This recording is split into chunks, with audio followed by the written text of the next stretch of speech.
Welcome, yogis. In this video, we will explore half moon pose, the balance posture.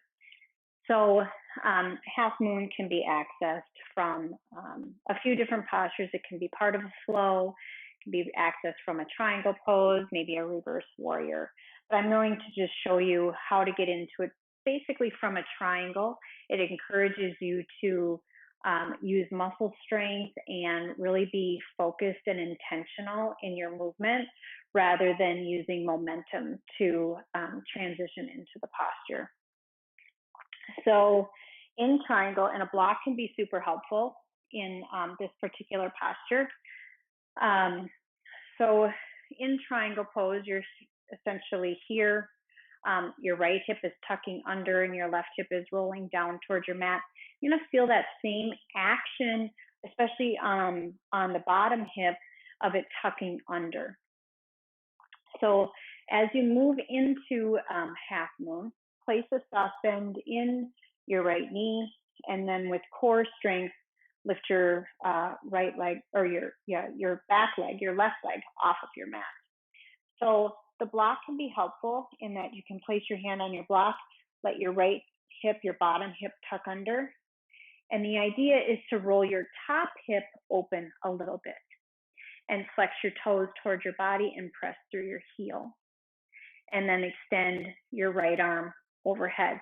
The idea is to stack your top shoulder over your right. All right.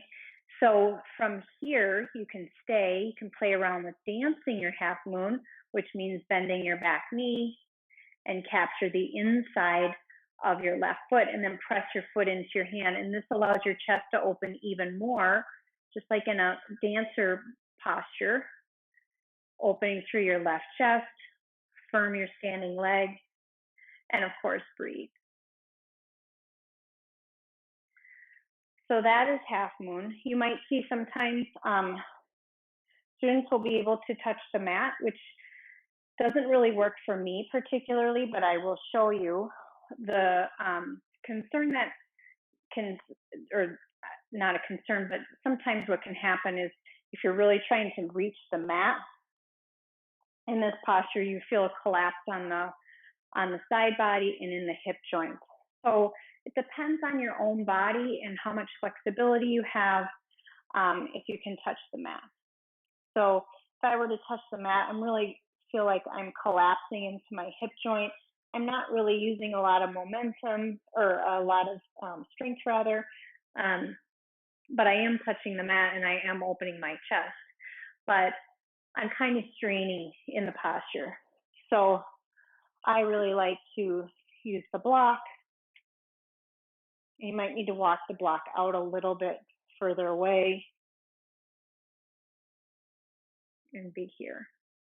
And keep drawing your left hip, left shoulder back and gaze and reach straight up. In half moon, you can also release the block, keep your arms engaged, reach toward your mat and toward the ceiling with no block underneath you. So that's also a very nice option. So play around with half moon, see how it feels. Again, reminder, keep your bottom hip tucked under, draw your left hip back, extend your arms, keep your arms active, draw your top shoulder over your bottom shoulder, and of course, as always, breathe. Thank you. Questions, please don't hesitate to reach out.